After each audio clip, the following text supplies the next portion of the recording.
வித்தியாசமா ஒரு கேள்வி ஒன்று கேட்க போறேன். இப்ப அமெரிக்கா, இஸ்ரேல், ஈரான் இந்த 3 நாடுகளுக்கும் இடையில பெரிய ஒரு யுத்தம் நடந்துட்டு மத்திய கிழக்கு நாடு ஒரு பதற்ற நிலையிலே இருக்கிறது. அமெரிக்கா, இஸ்ரேல், ஈரானுடைய யுத்தத்தை பத்தி நீங்க என்ன நினைக்கிறீங்க? காலத்துக்கு பொருத்தமானது. இன்றைக்கு பேஸ்புக்லயும் நியூஸ்ண்டா அப்படித்தான் பார்க்கணும். ரெண்டு மாதிரிதான் இருக்குது.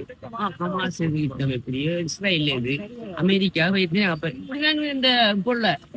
அதால என்ன பொறுத்த அளவில் தேவையில்லாத யுத்தம். ஏன்னா பக்கத்து வீட்டுக்காரன் சண்டை பிடிச்சா பொது பிரச்சனை என்று சொல்லலாம். தெரியாது. நான் உதாரணம் கேட்பேன். இல்லாடி புள்ள சண்டை, இல்லாடி கந்தல் போட்டோன்னு இப்ப இந்த வீட்டுக்கும் எத்தனையோ 1000 கிலோமீட்டர் வீட்டுக்காக ஞாபகம் குடிக்கல யோசிக்கணும். மற்றது எந்த குடும்பத்தை நிர்வகிக்க வேண்டியது நாங்க. என்ன பக்கத்து வீட்டுக்கார மாதிரி எங்கேயோ வரைக்கும் வந்து இல்ல நீ வைப்பம்மா இல்லாடி பைப் உடைக்கல பூஜனை மாத்தண்டா கேட்பாங்க. இல்லாட்டி நான் அடிப்பேன்.